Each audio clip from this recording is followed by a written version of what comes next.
ಕೊಡಗು ಧ್ವನಿ digital media. ಇದು ಕೊಡಗಿನ ನಂಬರ್ 1 ಯೂಟ್ಯೂಬ್ ಚಾನಲ್.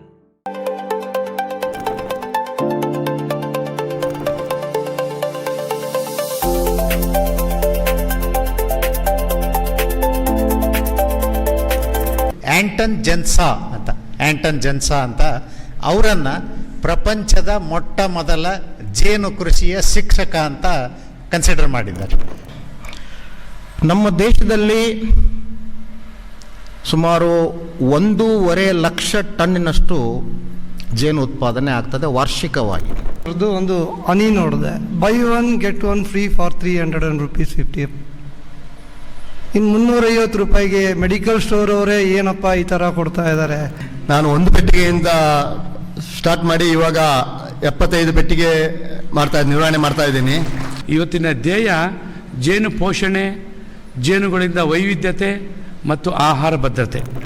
ಅವರು 1-2 ಬಾಕ್ಸ್ನಿಂದ ತಗೊಂಡು ಅವರು ಕೆಲವರು 40, ಕೆಲವರು 20, ಕೆಲವರು 75 ಮಟನೂ ಅವರು ಬಾಕ್ಸ್ನ ಮಲ್ಟಿಪ್ಲೈ ಮಾಡಿ ಅವರು ಅದರಲ್ಲಿ ತಾವು ಒಂದು ಇನ್ಕಮ್ ತೆಗಿತಾ ಇದ್ದಾರೆ.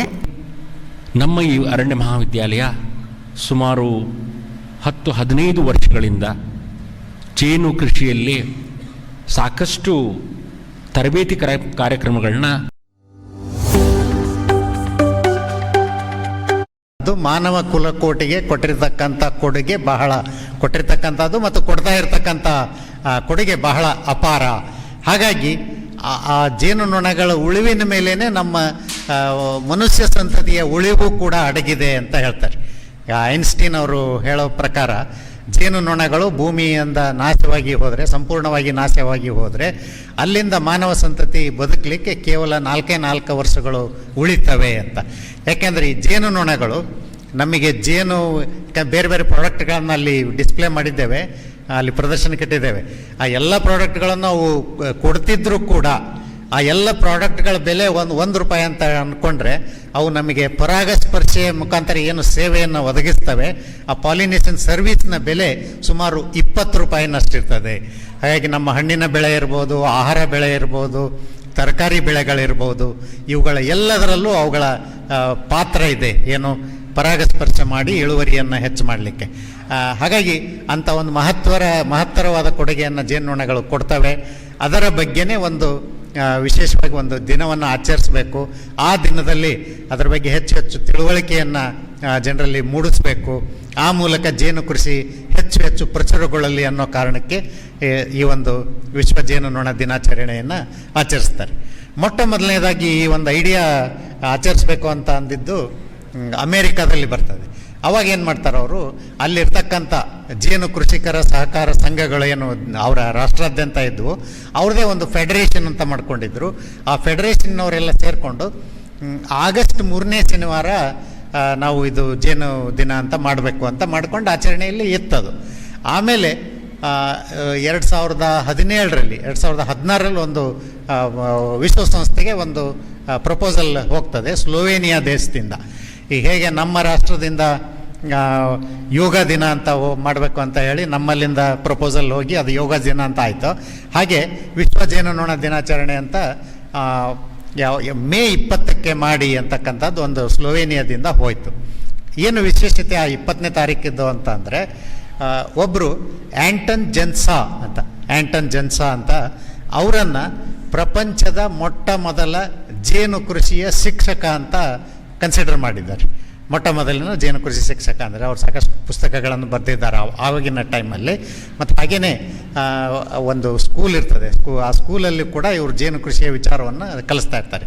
ಹಾಗಾಗಿ ಅವರ ಒಂದು ಜನ್ಮದಿನನೇ ಒಂದು ವಿಶ್ವ ಜೇನುನೊಣ ದಿನಾಚರಣೆ ಅಂತ ಮಾಡಬೇಕು ಅಂತ ಹೇಳಿ ಮೇ 20ಕ್ಕೆ ಈ ಒಂದು ವಿಶ್ವ ಜೇನುನೊಣ ದಿನಾಚರಣೆ ಅಂತ ಆಗ್ತಾ ಇದೆ. ಅವರ ಒಂದು ಗೌರವಾರ್ಥನೂ ಕೂಡ, ಹಾಗೂ ಈ ಜೇನುನೊಣಗಳ ಸಲ್ಲಿಸಿರ್ತಕ್ಕಂಥ ಸೇವೆಯ ಒಂದು ದ್ಯೋತಕವಾಗಿ ನಾವು ಈ ರೀತಿಯ ಕಾರ್ಯಕ್ರಮಗಳನ್ನು ಮಾಡ್ತೇವೆ. ಕಾರ್ಯಕ್ರಮದ ಉದ್ದೇಶ ಏನು ಅಂತಂದರೆ ಜೇನುನೊಣಗಳ ಬಗ್ಗೆ ಹೆಚ್ಚು ಅರಿವು ಮೂಡಿಸ್ತಕ್ಕಂಥದ್ದು. ಈಗ ಇಲ್ಲೂ ಕೂಡ ನಾವು ಎಷ್ಟು ಜನರನ್ನು ಆಹ್ವಾನ ಕೊಟ್ಟಿದ್ವಿ, ಅದರಲ್ಲಿ ಕೆಲವರು ಈಗಾಗಲೇ ಜೇನು ಕೃಷಿ ಮಾಡ್ತಾ ಇದ್ದಾರೆ, ಹಲವಾರು ಜೇನು ಪೆಟ್ಟಿಗೆಗಳನ್ನು ಕೂಡ ಇಟ್ಕೊಂಡಿದ್ದರೂ ಕೂಡ ಆ ನಿರ್ವಹಣೆಯಲ್ಲಿ ಕೆಲವು ಸಮಸ್ಯೆಗಳು ಇರ್ಬೋದು. ನಿರ್ವಹಣೆಯ ಬಗ್ಗೆ ಇನ್ನೂ ಹೆಚ್ಚು ಹೆಚ್ಚು ಅವರು ವಿಚಾರಗಳನ್ನು ತಿಳ್ಕೊಳ್ಬೇಕಾದಂಥ ಅವಶ್ಯಕತೆ ಇರ್ತದೆ. ಅದಕ್ಕೆ ಇವತ್ತು ನಾವು ಒಂದು 2-3 ರೀತಿಯ ಕಾರ್ಯಕ್ರಮಗಳನ್ನು ಇಲ್ಲಿ ಹಮ್ಮಿಕೊಂಡಿದ್ದೇವೆ. ಈಗಾಗಲೇ ಯಾರು ಜೇನು ಕೃಷಿಯನ್ನು ಮಾಡ್ತಾ ಇದ್ದೀರಿ, ಏನಾದರೂ ಡೌಟ್ಗಳಿದ್ದರೆ, ಸಂದೇಹಗಳಿದ್ದರೆ ಅದರ ಬಗ್ಗೆ ಪರಿಹಾರವನ್ನು ಪಡ್ಕೊಳ್ಬೋದು. ವೈಜ್ಞಾನಿಕ ಜೇನು ಕೃಷಿಯಲ್ಲಿ ಅದಕ್ಕೇನಿದೆ, ಓಕೆ ಈ ಥರದ್ದೊಂದು ಸಮಸ್ಯೆ ಬಂದಿತ್ತು, ಹಾಗಾದ್ರೆ ಅದನ್ನು ನಿವಾರಣೆ ಮಾಡ್ಕೊಳ್ಳೋದು ಹೇಗೆ, ಅದರ ಬಗ್ಗೆ ತಾಂತ್ರಿಕ ಮಾಹಿತಿಯನ್ನು ಕೂಡ ನಾವು ಇವತ್ತಿಲ್ಲಿ ಕೊಡ್ತೇವೆ. ಆಮೇಲೆ ಯಾರು ನಾವು ಇನ್ನೂ ಜೇನು ಕೃಷಿಗೆ ನಾವು ಹೊಸಬರು, ನಾವಿನ್ನೂ ಜೇನು ಸಾಕಣೆ ಮಾಡ್ತಿಲ್ಲ ಅನ್ನೋರಿಗೆ, ಅವರಿಗೆ ಪ್ರತ್ಯೇಕವಾಗಿ ಒಂದು ನಮ್ಮ ಸೆಮಿನಾರ್ ಹಾಲ್ನಲ್ಲಿ ಒಂದು ಕ್ಲಾಸ್ ಮಾಡಿಬಿಟ್ಟು ಅವರಿಗೆ ಈ ಜೇನು ಕೃಷಿಯ ಮೂಲ ತತ್ವಗಳು ಅಥವಾ ಏನು ಬೇಸಿಕ್ಸ್ ಅಂತ ಹೇಳ್ತೇವೆ, ಮೂಲ ವಿಷಯಗಳ ಬಗ್ಗೆ ಅವರಿಗೆ ಯಾರು ಜೇನು ಕೃಷಿಯಲ್ಲಿ ಇನ್ನೂ ತೊಡಗಿಕೊಂಡಿಲ್ಲ ಅವರಿಗೆ ಅಲ್ಲಿ ಮಾಹಿತಿ ಕೊಡ್ತಕ್ಕಂಥ ಕಾರ್ಯವನ್ನು ಮಾಡ್ತೇವೆ. ಹಾಗೆ ಇನ್ನು ಏನು ಜೇನು ಕೃಷಿಗೆ ಬೇಕಾದಂಥ ಸಸ್ಯ ಸಂಪತ್ತು ಅಥವಾ ಗಿಡ ಮರಗಳನ್ನು ಯಾವನ್ನು ನಾವು ಬೆಳೆಸ್ಕೊಂಡು ಅವಕ್ಕೆ ವರ್ಷ ಪೂರ್ತಿ ಆಹಾರ ದೊರೆಯೋ ರೀತಿ ನಾವು ಮಾಡ್ಕೊಳ್ಬೋದು, ಯಾವ್ಯಾವ ಗಿಡಗಳನ್ನು ಇಲ್ಲಿ ಹಾಕ್ಕೊಳ್ಬೋದು ಅನ್ನೋದ್ರ ಬಗ್ಗೆನೂ ಮಾಹಿತಿಯನ್ನು ಅವರು ಇಲ್ಲಿ ನಾವು ಕೊಡೋಂಥ ವ್ಯವಸ್ಥೆ ಮಾಡಿದ್ದೇವೆ. ಹಾಗೆ ಕೆಲವು ಫೀಲ್ಡ್ ಲೆವೆಲ್ ಟೆಸ್ಟ್ ಅಂತ ಹೇಳ್ತೇವೆ. ಜೇನನ್ನು ಪರೀಕ್ಷೆ ಮಾಡುವಾಗ ಫೀಲ್ಡ್ ಲೆವೆಲ್ ಟೆಸ್ಟು, ನಾವು ನಮಗೆ ಸಂಪೂರ್ಣವಾಗಿ ಟೆಸ್ಟ್ ಬೇಕು ಅಂತಂದರೆ ಲ್ಯಾಬೊರೇಟರಿಗೆ ಹೋಗಬೇಕು. ಆದರೆ ಒಂದು ಫೀಲ್ಡ್ ಲೆವೆಲ್ ಟೆಸ್ಟು, ಕೆಲವು ಸಣ್ಣ ಸಣ್ಣ ಪರೀಕ್ಷೆಗಳನ್ನು ಹೇಗೆ ಮಾಡ್ಬೋದು ಅನ್ನೋದ್ರ ಬಗ್ಗೆನೂ ಕೂಡ ಇಲ್ಲಿ ಮಾಹಿತಿಯನ್ನು ಕೊಡ್ತಕ್ಕಂಥದ್ದಿದೆ. ಹಾಗಾಗಿ ಅವ್ರವ್ರಿಗೆ ಏನೇನು ಆಸಕ್ತಿ ಇದೆಯೋ ಆ ವಿಚಾರದಲ್ಲಿ ಇವತ್ತು ಎಲ್ಲರೂ ಈ ಜೇನು ಕೃಷಿಯ ಬಗ್ಗೆ, ಜೇನು ನೊಣಗಳ ಬಗ್ಗೆ ಹೆಚ್ಚು ಹೆಚ್ಚು ತಿಳ್ಕೊಳ್ಳಿ ಅನ್ನೋ ಉದ್ದೇಶಕ್ಕೆ ಅದು ಒಂದು. ಅದರ ಜೊತೆಗೆ ಈಗ ನಮ್ಮ ಮಹಾವಿದ್ಯಾಲಯದಿಂದ ಆಗಲಿ ಅಥವಾ ನಮ್ಮ ವಿಸ್ತರಣಾ ಶಿಕ್ಷಣ ಘಟಕ ಇರಲಿ, ಬೇರೆ ಬೇರೆ ಕಡೆಯಿಂದ ಅವರು ಜೇನು ಕೃಷಿಯ ಬಗ್ಗೆ ತಿಳ್ಕೊಂಡು ಕೆಲವರಾಗಲೇ ಸಣ್ಣದಾಗಿ ಪ್ರಾರಂಭ ಮಾಡಿ 1-2 ಪೆಟ್ಟಿಗೆಯಿಂದ ಪ್ರಾರಂಭ ಮಾಡಿ ಕೆಲವರು 50, 60, 30, 40 ಪೆಟ್ಟಿಗೆಗಳನ್ನು ಕೂಡ ಇಟ್ಕೊಂಡಿದ್ದಾರೆ. ಅಂತಹ ಜೇನು ಕೃಷಿಕರನ್ನು, ಅವ್ರಿಗೆ ನಾವೀಗ ಪ್ರಗತಿಪರ ಜೇನು ಕೃಷಿಕರು ಅಂತ ಹೇಳ್ತೀವಿ, ಅಂಥ ಜೇನು ಕೃಷಿಕರನ್ನು ಗುರುತಿಸಿ ಅವರಿಗೆ ಒಂದು ಗೌರವವನ್ನು ಸಲ್ಲಿಸಬೇಕು ಅಂತಕ್ಕಂಥದ್ದು ಕೂಡ ಈ ದಿನದ ಕಾರ್ಯಕ್ರಮದ ಒಂದು ಉದ್ದೇಶ ಆಗಿದೆ. ಆದರೆ ಅವರು ಭಾಳಷ್ಟು ಜನ ಏನಂತಾರೆ, ಜೇನು ಕೃಷಿ ಅಂದ ತಕ್ಷಣ ಇಲ್ಲ ನಾವು ಹಿಂದೆ ಮಾಡ್ತಾ ಇದ್ವಿ ಕೊಡಗಲ್ಲಿ, ಮನೆಗೂ ಒಂದೊಂದು ಪೆಟ್ಟಿಗೆ ಇದ್ವು, ಆದರೆ ಈಗ ಆಗೋದಿಲ್ಲ ಅಂತ ಹೇಳ್ತಾರೆ. ಬಟ್ ಏನು ಅಂದರೆ ಅವಾಗ ಹೆಚ್ಚು ಜೇನು ತೆಗೆದಿರ್ಬೋದು, ಆದರೆ ಈಗ ಆಗೋದಿಲ್ಲ ಅನ್ನೋದನ್ನು ಒಪ್ಲಿಕ್ಕೆ ಆಗೋದಿಲ್ಲ. ಅದಕ್ಕೆ ಉದಾಹರಣೆ ನಿಮ್ಮ ಮಧ್ಯೆನೇ ಇದ್ದಾರೆ ಅಂತ ನಾವು ತೋರಿಸ್ಲಿಕ್ಕೂ ಕೂಡ ಅವರನ್ನು ಉಪಯೋಗಿಸ್ಕೊಳ್ತಾ ಇದ್ದೀವಿ. ಬೇರೆಯವ್ರಿಗೂ ಕೂಡ ಅವರು ಸ್ಫೂರ್ತಿ ಆಗಲಿ ಅನ್ನೋ ಕಾರಣಕ್ಕೆ ಅವ್ರನ್ನ ಇವತ್ತು ಗುರುತಿಸಿ, ಎಲ್ಲರೂ ಅಲ್ಲ ಕೆಲವರನ್ನು ನಾವು ಗುರುತಿಸಿ ಅವರಿಗೆ ಒಂದು ಸನ್ಮಾನವನ್ನು ಕೂಡ ಮಾಡಬೇಕು ಈ ದಿನ ಅನ್ನೋ ಒಂದು ಉದ್ದೇಶ ಇದೆ. ಇದಿಷ್ಟು ಕೆಲವು ನಮ್ಮ ಈ ದಿನದ ಕಾರ್ಯಕ್ರಮದ ಬಗ್ಗೆ ಪ್ರಾಸ್ತಾವಿಕ ನುಡಿಗಳು. ಮತ್ತೊಮ್ಮೆ ತಮ್ಮೆಲ್ಲರನ್ನು ಈ ಕಾರ್ಯಕ್ರಮಕ್ಕೆ ಸ್ವಾಗತಿಸುತ್ತಾ ನನ್ನ ಈ ಒಂದು ಸ್ವಾಗತ ಭಾಷಣವನ್ನು ಮುಗಿಸ್ತೇನೆ. ಎಲ್ಲರಿಗೂ ಧನ್ಯವಾದಗಳು.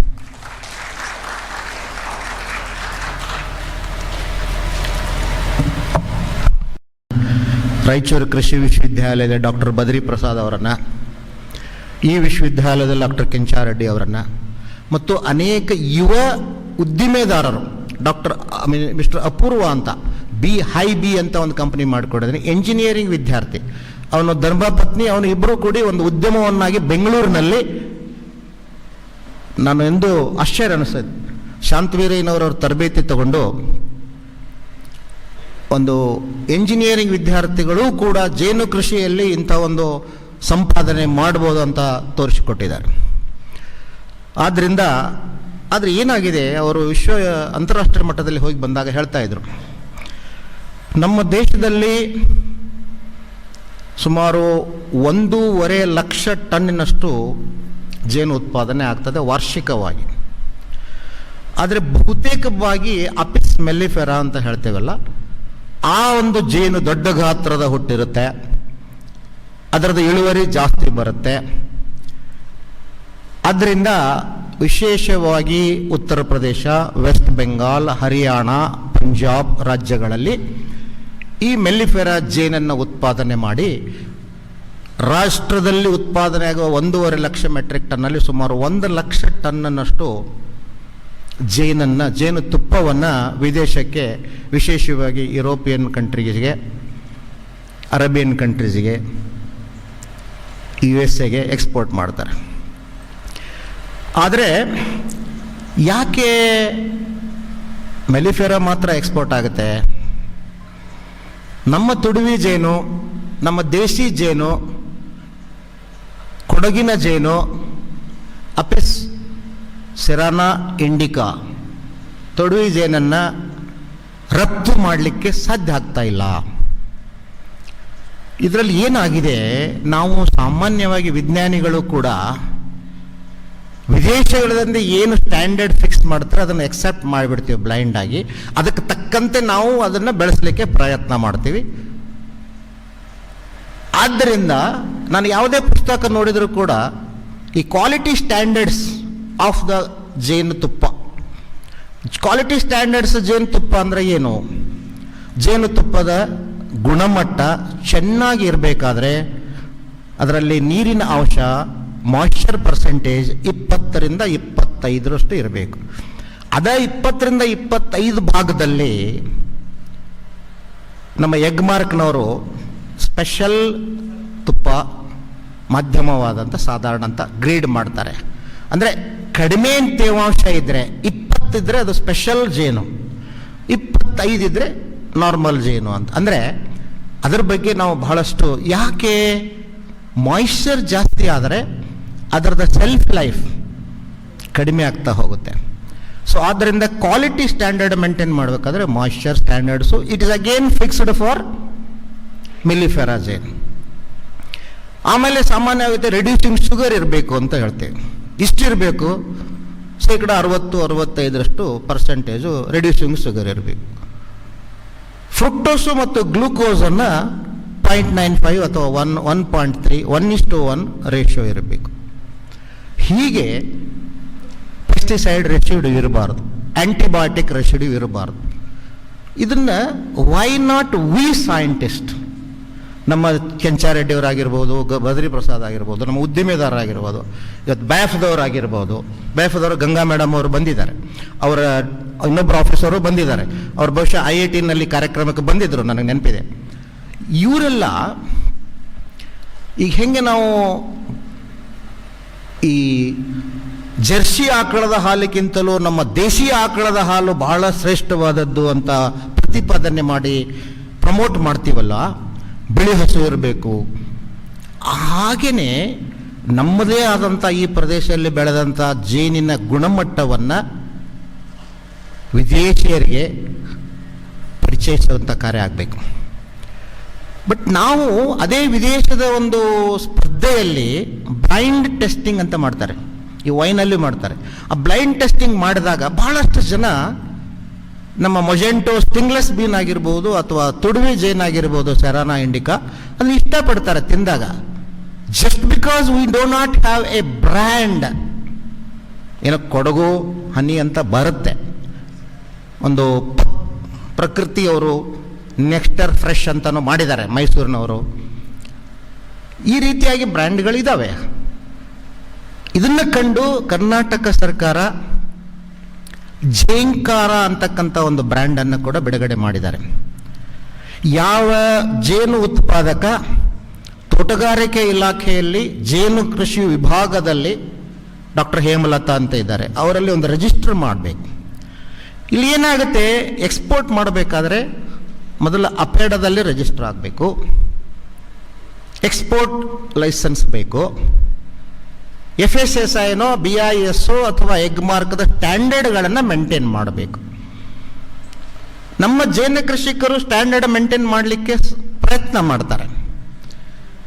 ಆದರೆ ಫ್ಲೋರಲ್ ಈಗೇನು ಲ್ಯಾಂಡ್ಸ್ಕೇಪ್ ಇರುತ್ತೆ, ಕೊಡಗುನಲ್ಲಿ ಇದ್ದಂಗೆ ವೆಸ್ಟರ್ನ್ ಘಟ್ಟದಲ್ಲ, ವೆಸ್ಟರ್ನ್ ಘಟ್ಟದಂಗೆ ನಮ್ಮ ಬಿಜಾಪುರ ಬಯಲು ಸೀಮೆಯಲ್ಲಿ ಇರಲ್ಲ. ಆಮೇಲೆ ತಿಂಗಳವಾರು, ಸೀಸನ್ ವಾರು ಫ್ಲೋರಲ್ ಲ್ಯಾಂಡ್ಸ್ಕೇಪ್ ಚೇಂಜ್ ಆಗ್ತಾ ಇರ್ತದೆ. ಪ್ರತಿ ಸಾರಿನೂ ನಾವು ಬೇರೆ ಬೇರೆ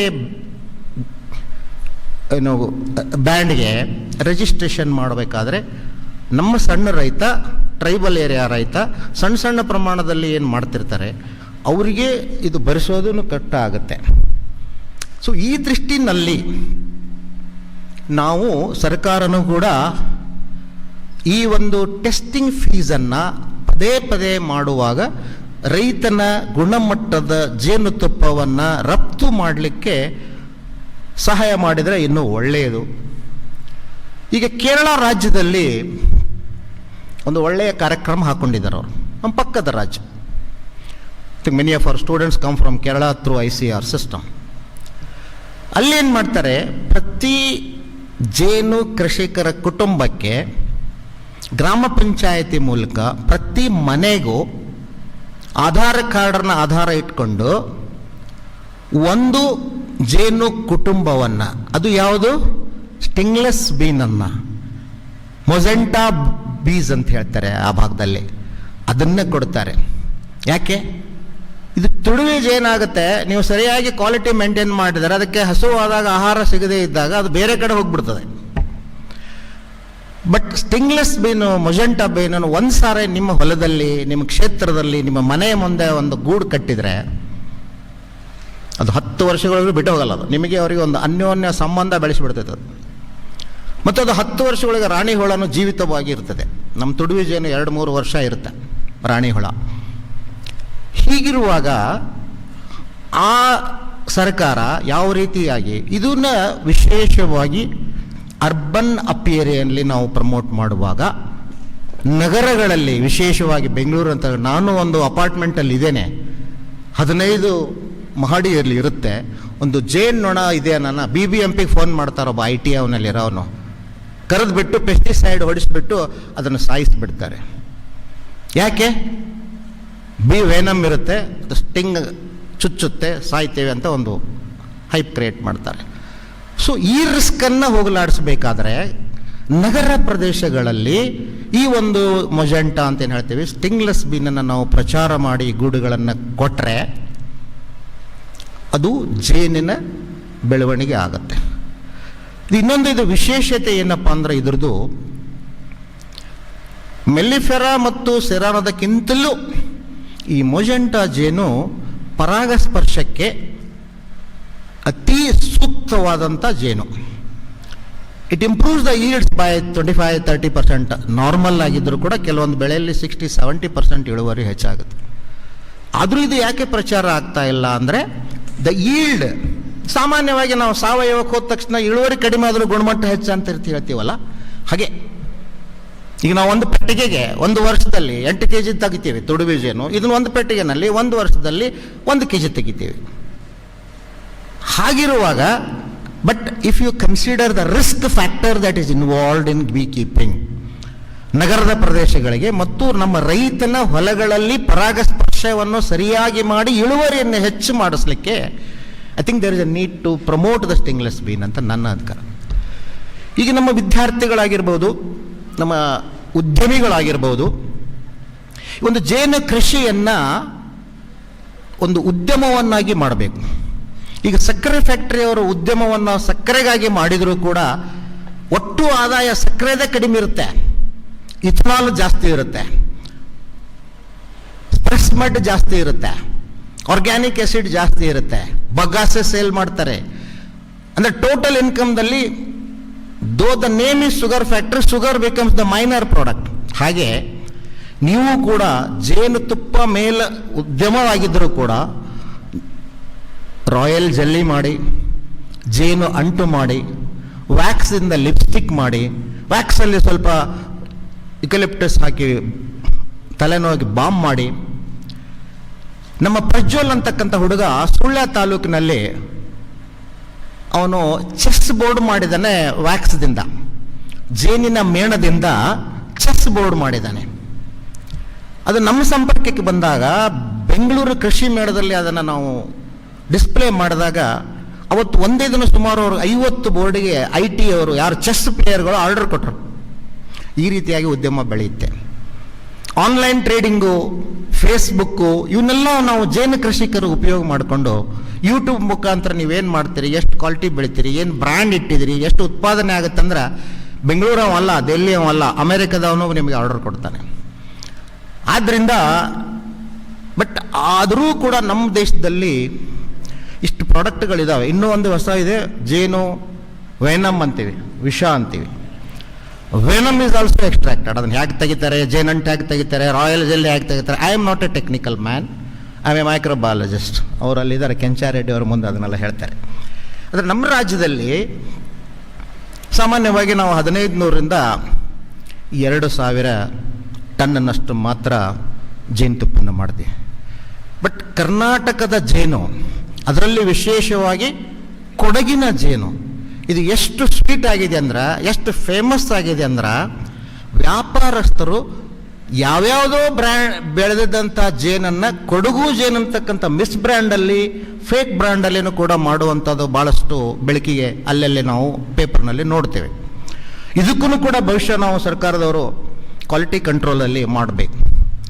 ಮತ್ತು ಅನಾಲಿಸಿಸ್ಗೆ ಇನ್ನು ಮುಂದಿನ ದಿನಗಳಲ್ಲಿ ಈಗೇನು ನಿಮಗೆ ಅನುದಾನ ಬಂದಿದೆ, ತರಬೇತಿ ಮಾಡೋದಷ್ಟೇ ಅಲ್ಲ, 1 ದಿನ 2 ದಿನ ತರಬೇತಿನಲ್ಲಿ ರೈತರಿಗೆ ಮನದಟ್ಟಾಗುವುದಲ್ಲ, ಹೊಸಬರಿಗೆ, ಅಮೇಚರ್ಸ್ಗೆ ಒಂದು 8 ದಿವಸನೋ 15 ದಿವಸನೋ ಮುಂದೆ ಅವರಿಗೆಲ್ಲ ಹ್ಯಾಂಡ್ ಹೋಲ್ಡಿಂಗ್ ಕೊಟ್ಟು ಅವರು ನಿಜವಾಗಿ ಪ್ರಾಕ್ಟಿಕಲ್ಲಾಗಿ ಯಾವ ರೀತಿಯಾಗಿ ರಾಣಿ ಹುಳನ್ನು, ಕುಟುಂಬಗಳನ್ನು ಬೇರ್ಪಡಿಸೋದು, ಯಾವ ರೀತಿಯಾಗಿ ಈ ಪೋಲನ್ಗಳನ್ನು ಕಲೆಕ್ಟ್ ಮಾಡಿ ಎಕ್ಸ್ಟ್ರಾಕ್ಟ್ ಮಾಡೋದು, ಯಾವುದೇ ಒಂದು ಕಣಜ ಅಂತ ಆದರೆ ಎನಿಮಿ ಕೀಟ ಕೆಳಗಡೆ ಬಂದು ಸೇರಿಕೊಂಡು ಅದನ್ನು ತಿನ್ನಲಾರ್ದಂಗೆ ಮಾಡೋದು, ವೈರಲ್ ಡಿಸೀಸಸ್ ಬರದಂಗೆ ಮಾಡೋದು, ಇವು ಎಲ್ಲವನ್ನು ಸಮಗ್ರವಾಗಿ ಉನ್ನತ ಮಟ್ಟದ, ಅತ್ಯುತ್ತಮ ಮಟ್ಟದ ಜೇನು ಕೃಷಿಯ ತರಬೇತಿಯನ್ನು ಪ್ರಾಕ್ಟಿಕಲ್ಲಾಗಿ ನಮ್ಮ ರೈತರಿಗೆ ನೀಡಿದರೆ. ಬಟ್ ವಿಶೇಷವಾಗಿ ಈ ಪ್ರಾಡಕ್ಟ್ ಬಗ್ಗೆ ಹೇಳಿದ್ನಲ್ಲ, ನಾನು ದ್ರಾಕ್ಷಿ ಮೇಲೆ ವರ್ಕ್ ಮಾಡ್ತಿದ್ದೆ. ದ್ರಾಕ್ಷಿ ನನ್ನ ಒಂದು ಸಲಹೆಯಿಂದ ಬಿಜಾಪುರದಲ್ಲಿ 4 ದ್ರಾಕ್ಷಾರಸ ತಯಾರ್ತಕ್ಕಂಥ ಫ್ಯಾಕ್ಟ್ರಿಗಳನ್ನು ಆದವು. ಒಬ್ಬನು ಕೆಮಿಕಲ್ ಇಂಜಿನಿಯರ್ ಬಂದ, ನಾವು ದ್ರಾಕ್ಷಿ ಹಣ್ಣನ್ನು ಮಾರ್ತೀವಿ, ಈಗ ಸಪೋಸ್ 100 ರೂಪಾಯಿ kg, ಅದನ್ನು ಒಣಗಿಸಿ ರೆಸಿನ್ ಮಾಡ್ತೇವೆ, ಕಿಸ್ಮಿಸ್ ಮಾಡ್ತೇವೆ, 400 ರೂಪಾಯಿ kg ಅಥವಾ 500 ರೂಪಾಯಿ kg. ಅದನ್ನೇ ನಾವು ಜ್ಯೂಸ್ ಮಾಡ್ತೇವೆ, ಅದರಿಂದ ಇನ್ನೂ ಅಧಿಕ ಬರ್ತದೆ. ಅವನೊಬ್ಬ ಕೆಮಿಕಲ್ ಇಂಜಿನಿಯರ್ ಬಂದ, ಮಡ್ರಾಸ್ ಚೆನ್ನೈದಿಂದ. ಸರ್, ನೀವು wine grapes is a seeded grape, ನಾವೇನು ಮಾಡ್ತೀವಿ, ಅದನ್ನು ರಸ ತಕ್ಕೊಂಡು ವೈನ್ ಮಾಡಿ ಆ ಬೀಜನ್ನು ಗಟ್ರಿಗೆ ಹಾಕ್ಬಿಡ್ತೀವಿ. ಸರ್, ನಿಮ್ಗೆ ಎಷ್ಟು ವೈನರ್ ಇದಾವೆ ಎಲ್ಲೆಲ್ಲ ಅವ್ರಿಗೆ ಹೇಳಿಬಿಡಿ, ಆ ಬೀಜನ ನಾನು ಕಲೆಕ್ಟ್ ಮಾಡ್ತೀನಿ ಅಂದ ಅವನು. ಏನು ಮಾಡ್ತಾನೆ ಅವನು ಬೀಜದಲ್ಲಿ? ಸರ್, ನಾನು ಕಸದಿಂದ, ನೀವೇನು ವೈನ್ ಮಾರಾಟ ಮಾಡಿ ಏನು ಲಾಭ ಮಾಡ್ತೀರಿ, ಇದಕ್ಕಿಂತ 10 ಪಟ್ಟು ನೀವು ಬಿಸಾಕಿದಂಥ ಬೀಜ ಮಾರಿ ನಾನು ವ್ಯಾಪಾರ ಮಾಡ್ತೀನಿ ಅಂದ್ರೆ, he was making A ವಯಾಗ್ರಾ out of the seed. 5 ರೂಪಾಯಿಗೆ ಒಂದು ಮಾರ್ತೀನಿ ಸರ್ ನಾನು ಅಂದ. ಹಾಗೆ ಈ ಜೇನು ತುಪ್ಪ ಮಾಡ್ತೀರಾ, ಜೆಲ್ಲಿ ಮಾಡ್ತೀರಾ, ಅಂಟು ಮಾಡ್ತೀರಾ, ವೆನಮ್ ಮಾಡ್ತೀರಾ, but none of us entrepreneurs have taken of making a honey wine from the honey. ನಾನು ನ್ಯೂಜಿಲೆಂಡಿಗೆ ಹೋಗಿದಾಗ ಜರ್ಮನಿಯ ಒಬ್ಬ ಹೆಣ್ಮಗಳು ಯುವತಿ ಅಲ್ಲಿ EIT ಒಂದು ಸಂಸ್ಥೆಯಲ್ಲಿ ಒಂದು ಫ್ಯಾಕ್ಟ್ರಿ ಹಾಕಿದ್ದಾರೆ, ಅದಕ್ಕೆ ನಾನು ವಿಸಿಟ್ ಮಾಡಿದ್ದೆ. ನಾನು ಎಲ್ಲ ಡೆಸರ್ಟ್ ವೈನ್ಗಳನ್ನು ನೋಡಿದಾಗ ವೆನೆಸಾ ಬ್ರ್ಯಾಂಡ್ ಹನಿ ವೈನ್ ಅಂದ ತಕ್ಷಣ ಸ್ವಲ್ಪ ನನಗೂ ಕಿವಿ ಇನ್ನೂ ಚೆನ್ನಾಗಿರ್ಬೋದು ಅಂತ ಅಲ್ಲಿ ಅವರು ಟೆಸ್ಟಿಂಗ್ ಇತ್ತು, ಅದನ್ನು ನೋಡಿದೆ, ಚೆನ್ನಾಗಿ ಅನ್ನಿಸ್ತು. $50 ಕೊಟ್ಟು ಒಂದು ತೊಗೊಂಡು ಬಂದು ನಾನು ಲ್ಯಾಬಲ್ಲಿ I prepared the honey wine also as a microbiologist. But ಈ ಥರ ಉದ್ಯಮಿಗಳು ಅದನ್ನು ಕೊಡಗುನಲ್ಲೇ home wine making is a common practice. But have you tried making a wine out of honey? Just try. ಒಂದು ವೈನ್ ತಯಾರು ಮಾಡಬೇಕಾದ್ರೆ 25% TSS ಇರಬೇಕು, ಇದು ಇನ್ನೂ ಜಾಸ್ತಿನೇ ಇರುತ್ತೆ.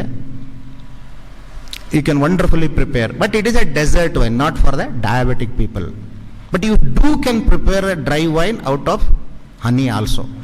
ಸೊ ಈ ರೀತಿಯಾಗಿ ಅನೇಕ ಮೌಲ್ಯವರ್ಧಿತ ಪದಾರ್ಥಗಳನ್ನು, ಈಗ ಇನ್ನೊಂದು ಹೇಳಿದ್ರೆ, ನಾವು ಬರೇ ಹನಿ ಬೆಳೆ ಅಂತಂದರೆ ಆ ಜೇನು ಕೃಷಿಯ ಉತ್ತೇಜನಕ್ಕೆ ಸೂಕ್ತವಾದ ಕೃಷಿ ಪದ್ಧತಿಯನ್ನು ಕೂಡ ನಾವು ಅಳವಡಿಸಬೇಕಾಗುತ್ತೆ. ಇದಕ್ಕೆ ನಿನ್ನೆ ದಿನವೇ ಅಂತಾರಾಷ್ಟ್ರೀಯ ಮಟ್ಟದಲ್ಲಿ ನಾನು ಇಲ್ಲಿ ಬಂದ ಸಭಿಕರಿಗೆ ಅಭಿನಂದನೆಗಳನ್ನು ಹೇಳಿದೆ. ಏನು? IDB, best wishes for IDB ಅಂತ ಭಾಳ ಮಂದಿಗೆ ಗೊತ್ತಾಗಲಿಲ್ಲ. ಇಂಟರ್ನ್ಯಾಷನಲ್ ಡೇ ಫಾರ್ ಬಯೋಡೈವರ್ಸಿಟಿ ಅಂತ, ಅಂತಾರಾಷ್ಟ್ರೀಯ ಜೈವಿಕ ವೈವಿಧ್ಯತೆಯ ದಿನವನ್ನು ಕೂಡ ನಾವು ನಿನ್ನೆನೇ ಆಚರಿಸಿದ್ದೇವೆ. ಈ ಒಂದು ಡೈವರ್ಸಿಟಿ ಎಲ್ಲಿ ಬರುತ್ತೆ? Tree based farming is the most suitable farming for Kodagu district. ನಾವು ಅಗ್ರೋ ಫಾರೆಸ್ಟ್ರಿ ಅಂತಿದ್ದೀವಲ್ಲ, ನಾವು ಕೃಷಿ ಮಂತ್ರಿಗಳು ಈ ಒಂದು 15 ದಿವಸದಲ್ಲಿ ಡಿಕ್ಲೇರ್ ಮಾಡಿದರೆ, now onwards will call it as not as N agro forestry, it is N tree based farming system ಅಂತ. ನಾನು ಸಿರ್ಸಿಗೆ ಹೋಗಿದ್ದೆ. ಮಧುಕೇಶ್ವರ ಹೆಗಡೆ ಅವ್ರಿಗೂ ಕೂಡ ನಾವು ಹೋದ ವರ್ಷ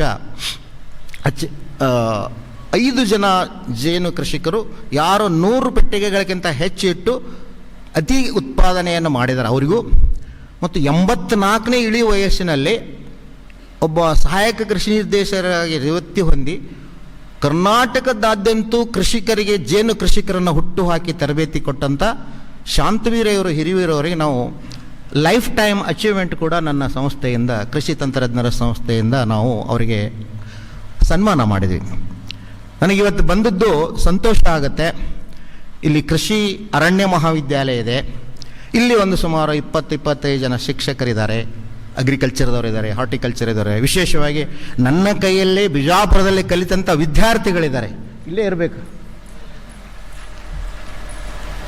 ದಳವಾಯಿ ಹೆಸರು ಲಿಂಗರಾಜ್ ದಳವಾಯಿ. 2007ರಿಂದ 2011ರಲ್ಲಿ.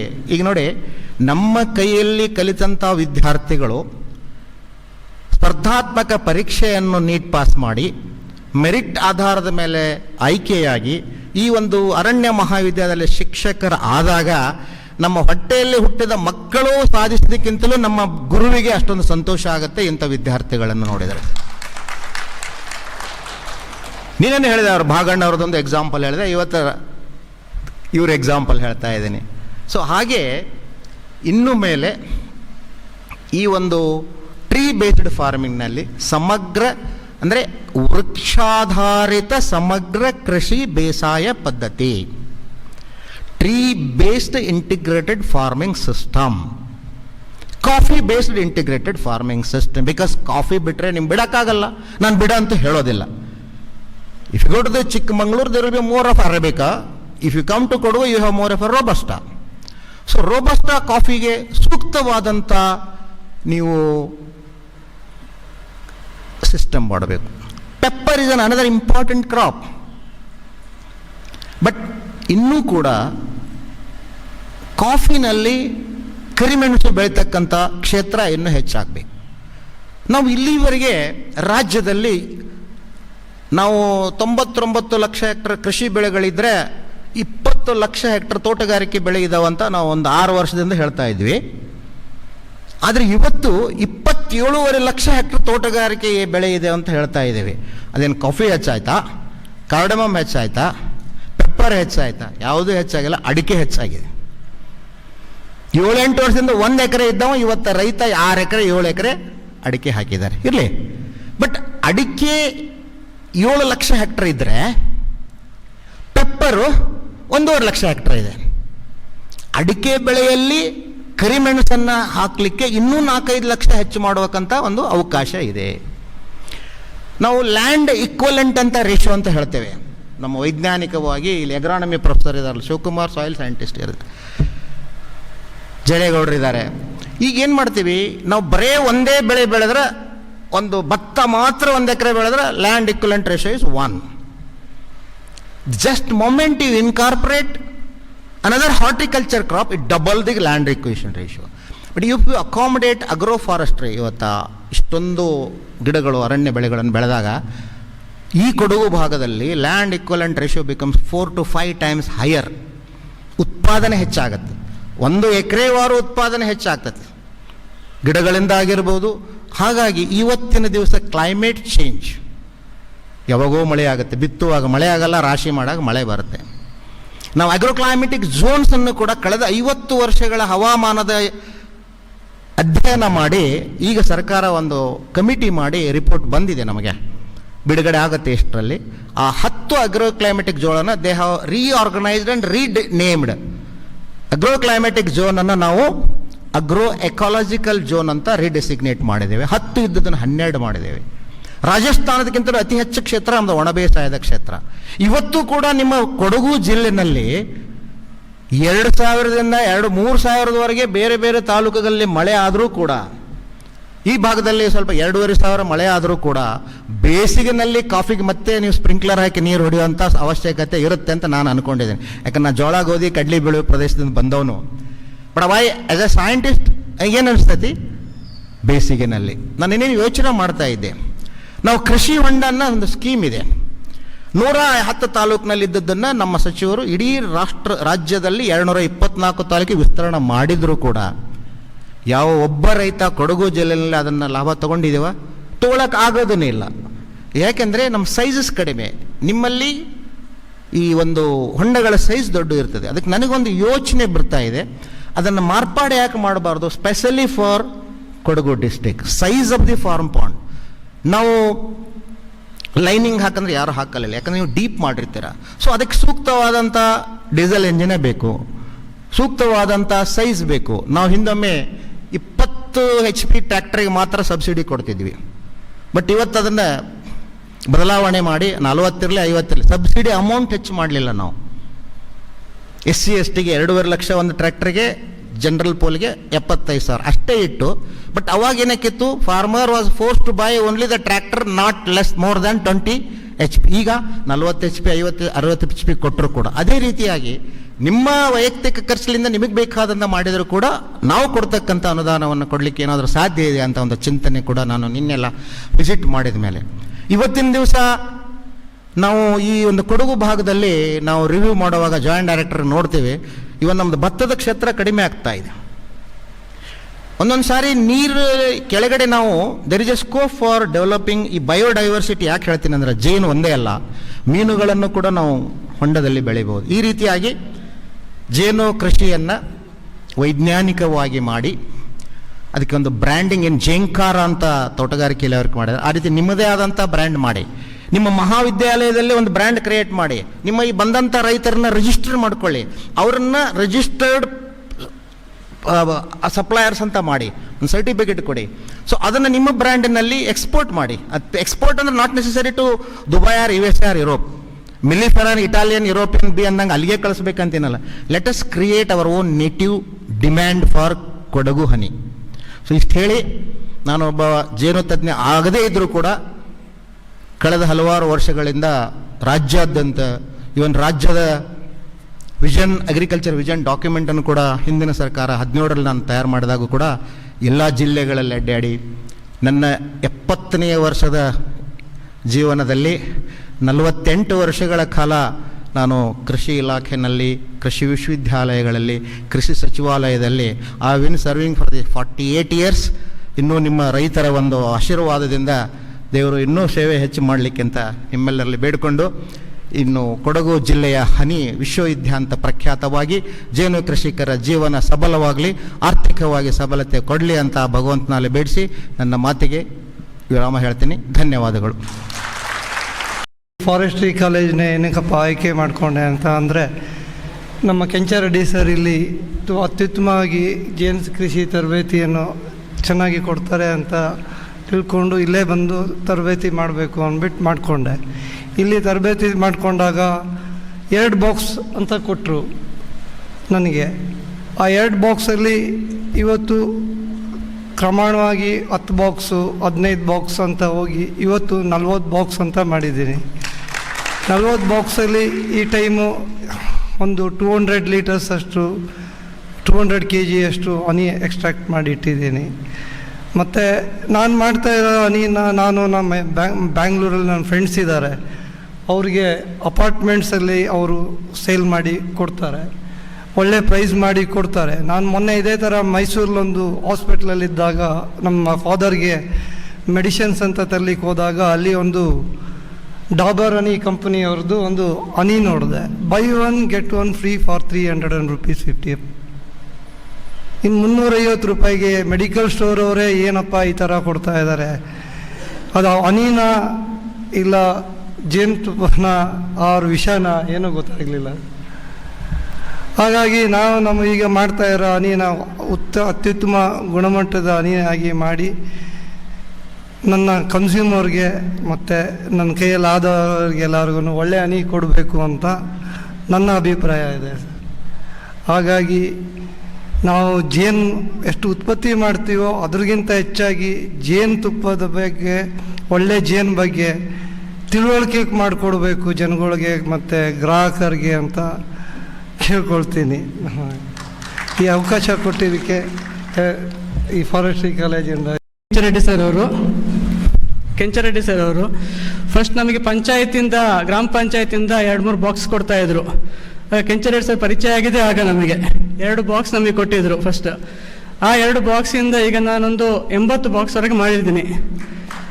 ಪ್ಲಸ್ ನಾವು ಇಬ್ಬರು ಪಾರ್ಟ್ನರ್ಶಿಪ್ಪಲ್ಲಿ ಮಾಡ್ತಾ ಇದ್ದೀವಿ. ವಸಂತ್ ಕಟ್ಟಿ ಅಂತ ನಾವು ಅಂತೇಳಿ ಇಬ್ಬರು ಸೇರಿ ಟೋಟಲ್ 200 ಬಾಕ್ಸಸ್ ಇದೆ. ಮೇನ್ ನಮಗೆ ಈಗ ಏನು ಬೇಕಾಗಿದೆ ಅಂತ ಹೇಳಿದ್ರೆ ವ್ಯಾಲ್ಯೂ ಆ್ಯಡೆಡ್ ಮಾಡುವಂಥದ್ದು ಏನಾದರೂ ಟ್ರೈನಿಂಗ್ ಕೊಡೋದು, ಪ್ಲಸ್ ಏನು ಅಂತ ಹೇಳಿದ್ರೆ ಸೇಲ್ಸ್, ಪ್ಲಸ್ ಇದು ಟೆಸ್ಟಿಂಗಿಗಾಗಿ ಎಲ್ಲ ಕಡೆ ಏನು ಇದು ಮಾಡ್ಬೇಕಾದ್ರೆ ಕೇಳ್ತಿದ್ದಾರೆ, ನೀವು ಲ್ಯಾಬ್ ಟೆಸ್ಟ್ ಮಾಡಿದ್ದೀರಾ, ಅದರ ಬಗ್ಗೆ ಏನಾದ್ರು ಒಂದು ನಮಗೆ ಟೆಸ್ಟಿಂಗ್ ಬಗ್ಗೆ ಏನೋ ಅಥವಾ ನಮ್ಮಲ್ಲಿ ಫಾರೆಸ್ಟ್ರಿ ಕಾಲೇಜಲ್ಲಿ ಟೆಸ್ಟಿಂಗಿಗೆ ಒಂದು ಅಪರ್ಚುನಿಟಿ ವಹಿಸಿಕೊಟ್ಟಿದ್ರೆ ಒಳ್ಳೆದಿತ್ತು. ಯಾಕೆ ಓಕೆ ಓಕೆ, ಯಾಕೆಂದರೆ ಒಂದು ಟೆಸ್ಟಿಂಗ್ ಮಾಡಲಿಕ್ಕಾಗಿ 2,000 ರೂಪೀಸ್ ತೊಗೊಳ್ತಾ ಇದ್ದಾರೆ. 25 ಟೆಸ್ಟಿಂಗ್ಸ್ ಇದೆ.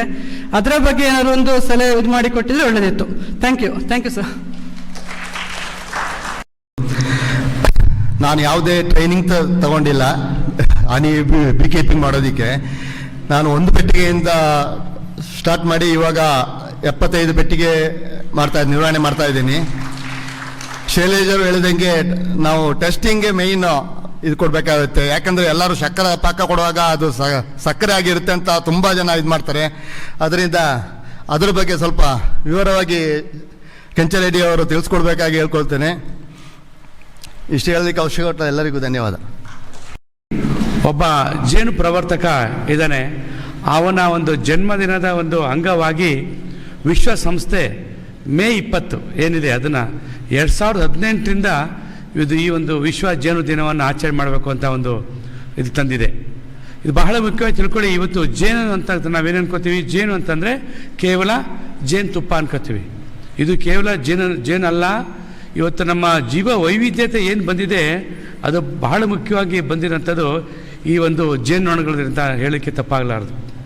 ಅವಿಲ್ಲ ಅಂತಂದರೆ ವೈವಿಧ್ಯತೆಯೇ ಇಲ್ಲ. ಜೀವ ವೈವಿಧ್ಯತೆ ಇಲ್ಲ ಅಂತಂದರೆ ನಮಗೆ ಆಹಾರ ಭದ್ರತೆಯೇ ಇಲ್ಲ. ಆದ್ದರಿಂದ ಇವತ್ತಿನ ಧ್ಯೇಯ ಜೇನು ಪೋಷಣೆ, ಜೇನುಗಳಿಂದ ವೈವಿಧ್ಯತೆ ಮತ್ತು ಆಹಾರ ಭದ್ರತೆ. ಇಷ್ಟು ನಾವು ಭಾಳ ಮುಖ್ಯ ತಿಳ್ಕೋಬೇಕಾಗಿದೆ. ಈ ಜೇನುನೊಣವನ್ನು ತಾವು ಸಾಕಿ ಪೋಷಿಸಿ ನಮಗೆ ಲಕ್ಷಾಂತರ ಜನಗಳಿಗೆ ಒಂದು ಏನು ಜೇನು ಸಿಹಿಯನ್ನು ಮತ್ತು ಆರೋಗ್ಯವನ್ನು ಹಂಚ್ತಾ ಇದ್ದೀರಿ. ನಿಜವಾಗೂ ನೀವೇ ಧನ್ಯರು. ಇನ್ನು ನಿಮ್ಮ ಒಂದು ಸಂತತಿ ಹೆಚ್ಚಾಯಿತು ಅಂತಂದರೆ ಮೊದಲನೇದಾಗಿ ಎಲ್ಲಿ ಜೇನು ಸಾಕಾಣಿಕೆ ಮಾಡ್ತೀವಿ ಅಲ್ಲಿ ಪರಿಸರ ಚೆನ್ನಾಗಿರ್ತದೆ. ಯಾಕೆಂತಂದರೆ ಅತಿಯಾಗಿ ಸಿಂಪಡಣೆ ಮಾಡೋಂಗಿಲ್ಲ, ಅನವಶ್ಯವಾಗಿ ಯಾವುದೇ ರೀತಿಯ ರಸಗೊಬ್ಬರ ರಾಸಾಯನಿಕ ಬಳಸೋಂಗಿಲ್ಲ. ಅವು ಬಳಸ್ತು ಅಂತಂದರೆ ಜೇನುನೊಣ ಸಂತತಿ ಇರೋದಿಲ್ಲ. ಆದ್ದರಿಂದ ಇನ್ನೂ ಹೆಚ್ಚಿನ ರೀತಿಯಲ್ಲಿ ಇವತ್ತು ನಾವು ಪರಿಸರ ಉಳಿಸ್ಬೇಕು ಅಂತಂದರೆ ಈ ಜೇನು ದಿನ ಏನಿದೆ ಇದನ್ನು ಕೇವಲ ಆಚರಣೆ ಅಲ್ಲ, ಅದನ್ನು ಕಾರ್ಯರೂಪಕ್ಕೆ ತರಬೇಕು ಅಂತಂದರೆ ಇವತ್ತು ನಾವು ನೀವೆಲ್ಲರೂ ಕೂಡ ಪಣ ತೊಟ್ಟು ಎಲ್ಲಿ ಸಾಧ್ಯತೆ ಆಗ್ತದೆ ಜೇನುನೊಣದ ಪೋಷಣೆ, ಜೇನು ಸಾಕಣೆಯನ್ನು ಇನ್ನು ಹೆಚ್ಚಿನ ಮಟ್ಟದಲ್ಲಿ ಮಾಡೋಣ ಅಂತ ಹೇಳ್ತಾ ತಮ್ಮೇಲೆ ಹೊಂದಿಸಿ ನಾನು 4 ನುಡಿ ಮುಗಿಸ್ತಾ ಇದ್ದೀನಿ. ಮಹಾವಿದ್ಯಾಲಯದವರು ಜೇನುಹುಳು ದಿನಾಚರಣೆ ಆಚರಿಸ್ತಾ ಇದ್ದಾರೆ. ಇದು ಕೊಡಗು ಜಿಲ್ಲೆ, ಇದೊಂದು ಸರ್ ಎಲ್ಲ ಹೇಳಿದರು, ಕೊಡಗು ಜಿಲ್ಲೆ ಇದು ಒಂಥರ ಇದರದ ಪರಿಸರ ಜೇನುಗೆ ತುಂಬ ಪ್ರತಿಕೂಲ ಇದೆ, ಅಂದರೆ ಅನುಕೂಲ ಇದೆ.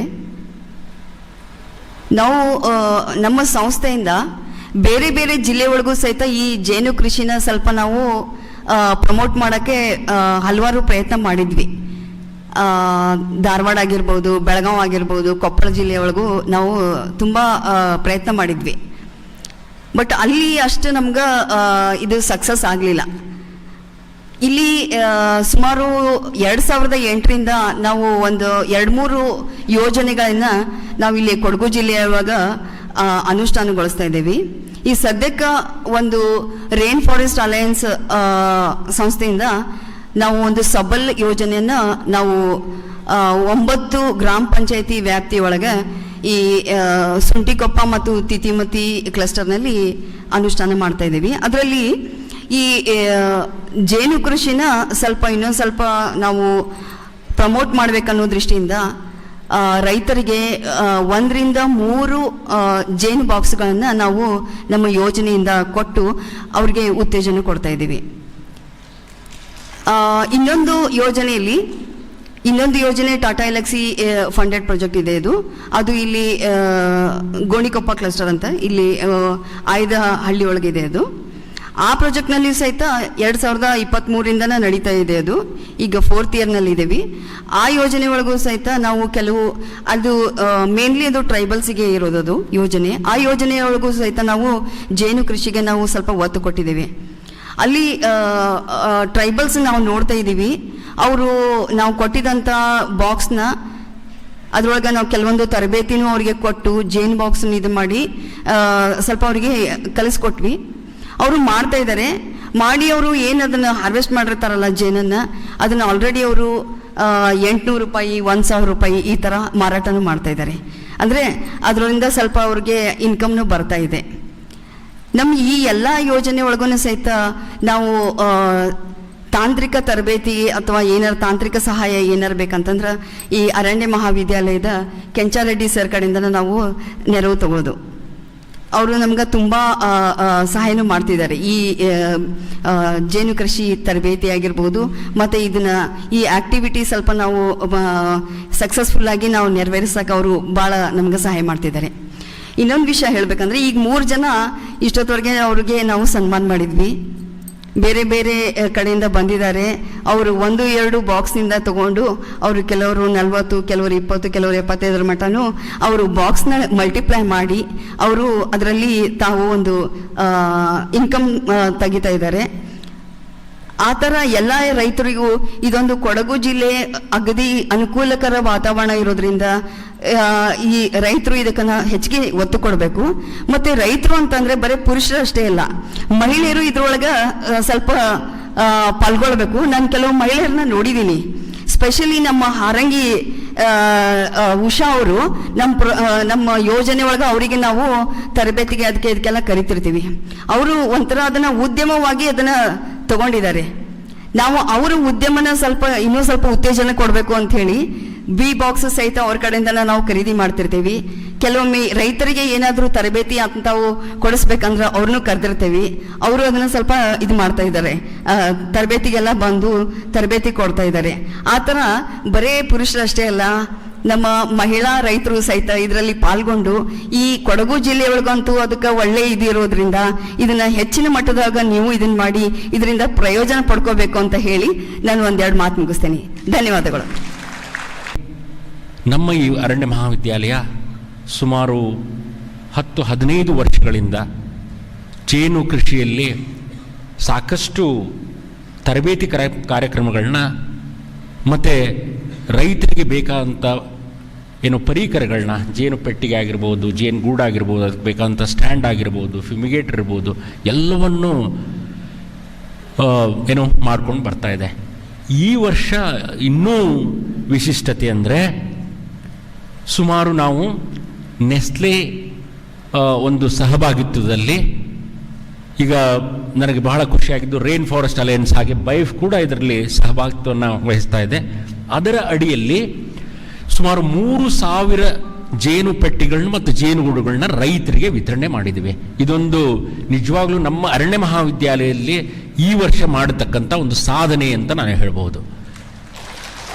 ಯಾಕೆ ನಾನು ಹೇಳ್ತಾ ಇದ್ದೀನಿ ಅಂದರೆ, ಇದು ನಮಗೆ ಆ ಯೋಜನೆ ಬಂದಿದ್ದು ರೈತರಿಗೆ ಒಂದು ಬಹಳಷ್ಟು ಅನುಕೂಲವಾಗಿದೆ.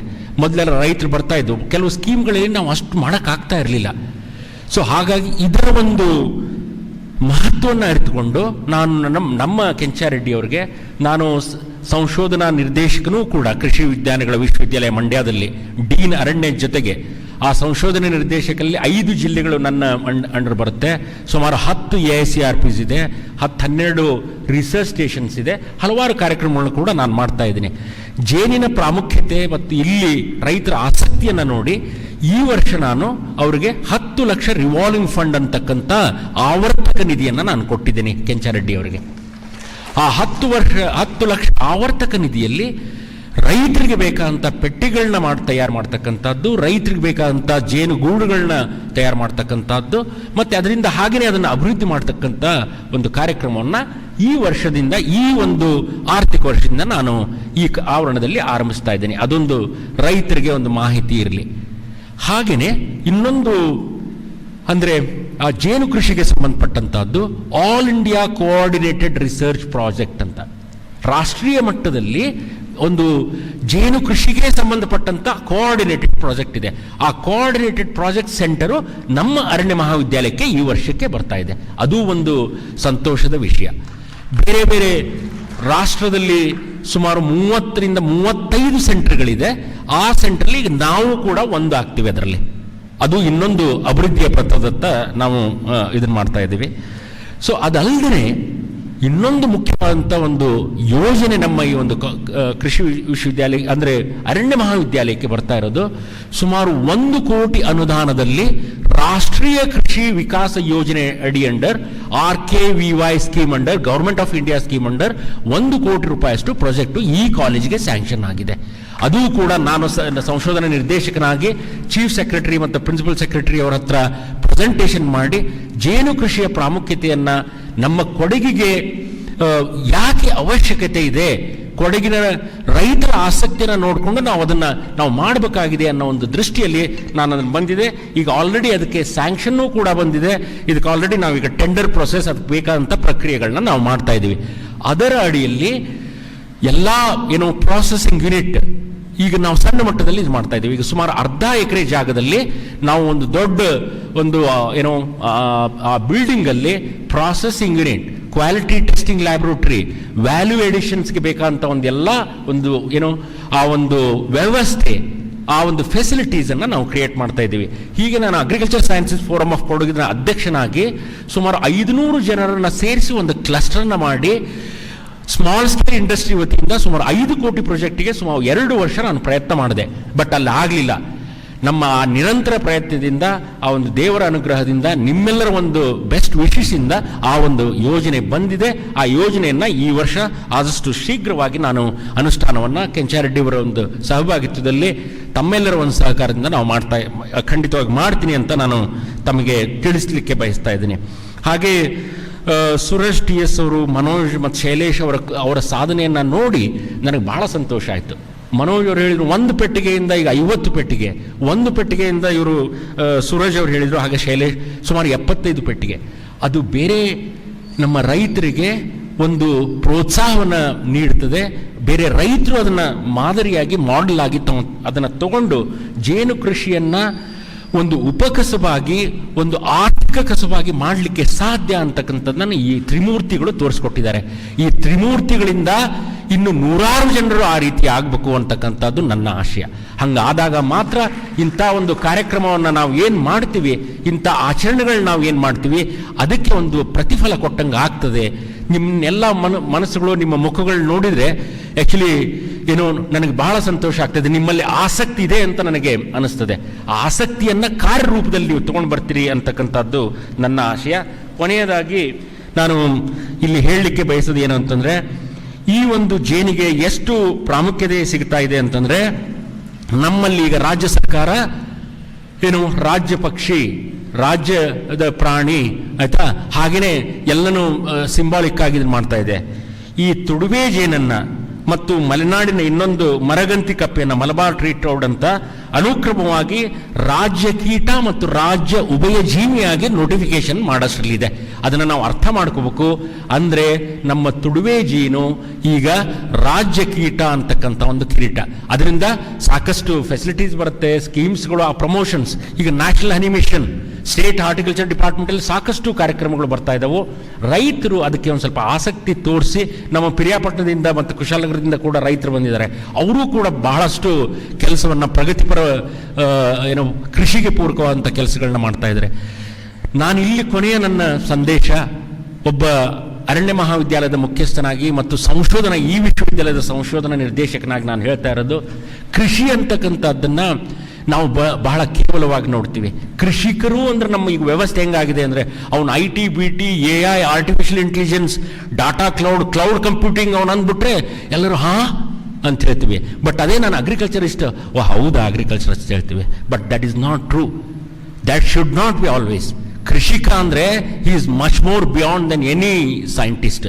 ಅದನ್ನು, ಆ ಆತ್ಮವಿಶ್ವಾಸನ ನೀವು ಬೆಳೆಸ್ಕೊಳ್ರಿ. ಅಂದಾಗ ಮಾತ್ರ ಕೃಷಿ ಕೃಷಿಯನ್ನು ನಾವು ಮುಂದೆ ತಗೊಂಡು ಹೋಗ್ಲಿಕ್ಕೆ ಸಾಧ್ಯ. ಕೃಷಿಯಲ್ಲಿ ಕೊಡ್ತಕ್ಕಂಥ ಸಂತೋಷ, ಕೃಷಿಯಲ್ಲಿ ಕೊಡ್ತಕ್ಕಂಥ ಒಂದು ಆ ನೆಮ್ಮದಿ ಬೇರೆ ಯಾವ ವೃತ್ತಿ ಇಲ್ಲ. ಬಟ್ ರೈತರು ಅದನ್ನು ಅರ್ಥ ಮಾಡ್ಕೋಬೇಕಷ್ಟೇ. ನಾವೆಲ್ಲ ಹೇಳ್ತೀವಿ, ಕೃಷಿ ಅಂದರೆ ಲಾಸು, ಅದಂದರೆ ಲಾಸು, ಅದನ್ನು ಬೆಳೆದ್ರೆ ಲಾಸು. ಯಾಕೆ ಲಾಸ್ ಆಗುತ್ತೆ? ನಾವು ನಮ್ಮಷ್ಟಕ್ಕೆ ತೊಡಸ್ಕೊಂಡು ಅದು ಪ್ಯಾಷನ್ನು ಅಂತಕ್ಕಂಥದ್ದನ್ನು ನಾವು ಮಾಡಿದರೆ, ನಾನಂದರೆ ಹೇಳ್ತೀನಿ, ನೀವೇನು ಜೇನು ಪೆಟ್ಟಿಗೆ ಇದೆಯಲ್ಲ, ಆ ಜೇನು ಪೆಟ್ಟಿಗೆಯನ್ನು ಒಂದು ಮಗುವಿನ ಥರ ನೋಡ್ಕೊಳ್ಳಿ. ಹೆಂಗೆ ಅದು ಚೆನ್ನಾಗಿರ್ತದೆ, ಯಾವ ಥರ ಬೆಳೀತದೆ. ಆಸಕ್ತಿ ಮುಖ್ಯ. ಆ ಆಸಕ್ತಿ ನಿಮ್ಮೆಲ್ಲರಲ್ಲೂ ಇದೆ.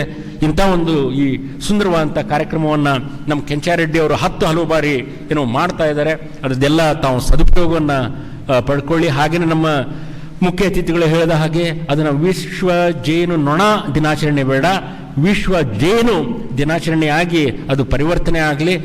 ಜೇನು ಎಲ್ಲಿರ್ತದೋ ಅಲ್ಲಿ ನಿನಾದ ಇರ್ತದೆ, ಅಲ್ಲಿ ಆ ದುಂಬಿಯ ಶಬ್ದ ಇರ್ತದೆ, ಆ ಒಂದು ಪ್ಯೂರಿಟಿ ಇರ್ತದೆ. ತೋಟಗಳು ನಾನು ನೋಡಿದ್ದೀನಿ, ಕೆಲವೊಂದು ತೋಟಗಳು ಎಲ್ಲಿ ಜೇನು ಪೆಟ್ಟಿಗೆ ಇರುತ್ತೆ ಅಲ್ಲಿ ವಾತಾವರಣನೇ ಬಹಳ ಚೆನ್ನಾಗಿರ್ತದೆ. ಕಾಫಿಗೂ ಕೂಡ ಅದು ಬಹಳ ಪೂರಕವಾದಂಥದ್ದು. ಬಟ್ ನಾನು ನೋಡ್ದಂಗೆ ಬಯಲುಸೀಮೆಗಿಂತ ಇಲ್ಲಿಯ ಒಂದು ನಮ್ಮ ಮಲೆನಾಡಿನ ಕೃಷಿಕರು ಯಾವುದೇ ಒಂದು ವಿಷಯವನ್ನು ಬಹಳ ಆಸಕ್ತಿಯಿಂದ ತಗೋತಾರೆ, ಚೆನ್ನಾಗಿ ಮಾಡ್ತಾರೆ. ಇನ್ನು ಮಾಡಿ ಒಳ್ಳೆಯದಾಗಲಿ ಅಂತ ಹೇಳ್ತಾ ಈ ಒಂದೆರಡು ಅಧ್ಯಕ್ಷೀಯ ಸ್ಥಾನವನ್ನು ವಹಿಸಿ ಡಾಕ್ಟರ್ AB ಪಾಟೀಲ್ ಸರ್ ಅವರು, ವಿಶೇಷ ಕರ್ತವ್ಯಾಧಿಕಾರಿಗಳು, ಕೃಷಿ ಸಚಿವರು, ಕರ್ನಾಟಕ ಸರ್ಕಾರ. ಇವರು ತಮ್ಮ ಅಮೂಲ್ಯವಾದ ಸಮಯವನ್ನು ನಮ್ಮೊಂದಿಗೆ ಹಂಚಿಕೊಂಡು ಕೊಡಗು ಜೇನನ್ನ ವಿಶ್ವಾದ್ಯಂತ ರಾರಾಜಿಸಲು ತಿಳಿಸಿ ನಮ್ಮೆಲ್ಲರಿಗೂ ಸ್ಫೂರ್ತಿದಾಯಕವಾದ ನುಡಿಗಳನ್ನು ಆಡಿದ್ದಕ್ಕಾಗಿ ಕೃಷಿ ವಿಶ್ವವಿದ್ಯಾನಿಲಯ ಮಂಡ್ಯದ ಅರಣ್ಯ ಮಹಾವಿದ್ಯಾಲಯ ಹಾಗೂ ವಿಸ್ತರಣಾ ಶಿಕ್ಷಣ ಘಟಕ ಮಡಿಕೇರಿ ಇವರ ಪರವಾಗಿ ಹೃತ್ಪೂರ್ವಕವಾದ ವಂದನೆಗಳನ್ನು ಸಲ್ಲಿಸ್ತಾ ಇದ್ದೀನಿ. ಅವರಿಗೆ ನಮ್ಮ ವಿಶ್ವವಿದ್ಯಾಲಯ ಪರವಾಗಿ ಒಂದು ಚಿಕ್ಕ ಕಿರುಕಾಣಿಕೆ. ಈ ದಿನ ನಾವು ಅರಣ್ಯ ಮಹಾವಿದ್ಯಾಲಯದಲ್ಲಿ ನಮ್ಮ ವಿಸ್ತರಣಾ ಶಿಕ್ಷಣ ಘಟಕ ಮಡಿಕೇರಿ ಹಾಗೂ ಇತರೆ ಸಂಘ ಸಂಸ್ಥೆಗಳ ಒಂದು ಸಂಯುಕ್ತಾಶ್ರಯದಲ್ಲಿ ವಿಶ್ವ ಜೇನುನೊಣ ದಿನಾಚರಣೆಯನ್ನು ಆಚರಿಸಿದ್ವಿ. ಈ ಒಂದು ಆಚರಣೆಗೆ ಸುಮಾರು 300ರಷ್ಟು ಜನಗಳು, ಅದರಲ್ಲಿ ಜೇನು ಕೃಷಿಕರು ಇದ್ದರು, ಹಾಗೆ ಹೊಸದಾಗಿ ಜೇನು ಕೃಷಿ ಮಾಡಬೇಕು ಅಂತ ಆಸಕ್ತಿ ಇರತಕ್ಕಂಥವರು ಕೂಡ ಇದ್ದರು, ಹಾಗೆ ಕೆಲವು ವಿದ್ಯಾರ್ಥಿಗಳು ಕೂಡ ಇದ್ದರು. ಎಲ್ಲರೂ ಬಂದು ಈ ಒಂದು ಕಾರ್ಯಕ್ರಮದಲ್ಲಿ ಸಾಕಷ್ಟು ಮಾಹಿತಿಯನ್ನು ಪಡ್ಕೊಂಡಿದ್ದಾರೆ. ಇಲ್ಲಿ ಜೇನಿನ ಪರೀಕ್ಷೆಯ ಬಗ್ಗೆ ತಿಳ್ಕೊಂಡಿದ್ದಾರೆ, ಜೇನು ನೊಣಗಳಿಗೆ ಆಹಾರ ಸಸ್ಯಗಳು ಯಾವ್ಯಾವ ಇದ್ದಾವೆ ಅನ್ನೋದ್ರ ಬಗ್ಗೆ ಮಾಹಿತಿ ತಿಳ್ಕೊಂಡಿದ್ದಾರೆ. ಜೇನು ವಿವಿಧ ಬಗೆಗಳು ಯಾವುವು, ಅದರಲ್ಲೇ ಕೊಡಗಿನಲ್ಲೇ ಸಿಗ್ತಕ್ಕಂಥ ಜೇನುಗಳು ಯಾವ್ಯಾವ ಥರದ ಜೇನುಗಳಿದ್ದಾವೆ ಅನ್ನೋದನ್ನು ಕೂಡ ನೋಡಿದ್ದಾರೆ. ಮತ್ತು ಅವುಗಳ ರುಚಿ ಕೂಡ ಹೇಗಿರ್ತದೆ ಅನ್ನೋದನ್ನು ಭಾಳಷ್ಟು ಜನ ತಿಳ್ಕೊಂಡಿದ್ದಾರೆ.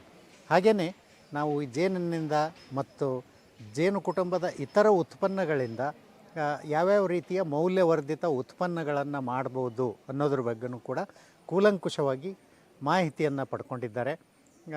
ಹಾಗಾಗಿ ಇದು ನಾವು ವಿಶ್ವ ಜೇನುನೊಣ ದಿನಾಚರಣೆ ಮಾಡಲಿಕ್ಕೆ ಅಂತ ಏನು ಯಾವ ಒಂದು ಉದ್ದೇಶವನ್ನು ಇಟ್ಟುಕೊಂಡು ಮಾಡಿದ್ವಿ, ಆ ಉದ್ದೇಶದಲ್ಲಿ ಸಫಲರಾಗಿದ್ದೇವೆ, ಸಫಲತೆ ಕಂಡಿದೆ ಈ ಒಂದು ಕಾರ್ಯಕ್ರಮ ಅಂತ ನನಗೆ ಅನಿಸ್ತಾ ಇದೆ. ಹಾಗೂ ಇನ್ನು ಮುಂದಿನ ದಿನಗಳಲ್ಲಿ ಇನ್ನೂ ಕೂಡ ಈ ಥರದ ಕಾರ್ಯಕ್ರಮಗಳಲ್ಲಿ ಹೆಚ್ಚು ಹೆಚ್ಚು ಜನರು ಭಾಗವಹಿಸಿ ಏನು ಉಪಯುಕ್ತತೆ ಇದೆ ಜೇನುನೊಣದ್ದು, ಅವನ್ನ ಮಾಡ್ಕೊಳ್ಳೋದ್ರಿಂದ ನಾವು ಬೆಳೆಗಳ ಇಳುವರಿ ಹೇಗೆ ಹೆಚ್ಚು ಮಾಡ್ಕೊಳ್ಬೋದು, ನಮ್ಮ ಆರೋಗ್ಯವನ್ನು ಹೇಗೆ ವೃದ್ಧಿಸ್ಕೊಳ್ಬೋದು, ಅದರ ಜೊತೆಗೆ ರಾಷ್ಟ್ರದ ಆದಾಯವನ್ನು ಹೇಗೆ ಹೆಚ್ಚು ಮಾಡ್ಬೋದು ಅನ್ನೋ ವಿಚಾರಗಳನ್ನು ಇನ್ನೂ ಹೆಚ್ಚಿನ ಮಟ್ಟದಲ್ಲಿ ಪ್ರಚುರಪಡಿಸಲಿಕ್ಕೆ ಅಂತ ನಾವು ಪ್ರಯತ್ನಗಳನ್ನು ಮುಂದುವರಿಸ್ತೇವೆ.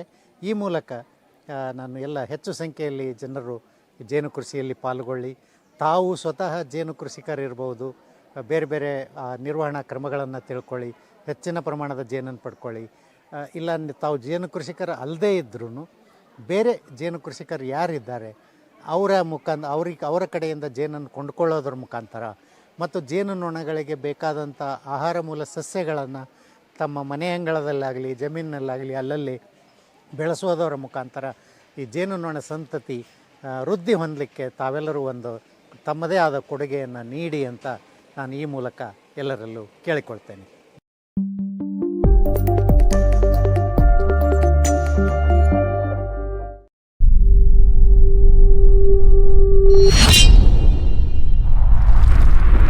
ಕೊಡಗು ಧ್ವನಿ ಡಿಜಿಟಲ್ ಮೀಡಿಯಾ, ಇದು ಕೊಡಗಿನ ನಂಬರ್ 1 ಯೂಟ್ಯೂಬ್ ಚಾನಲ್.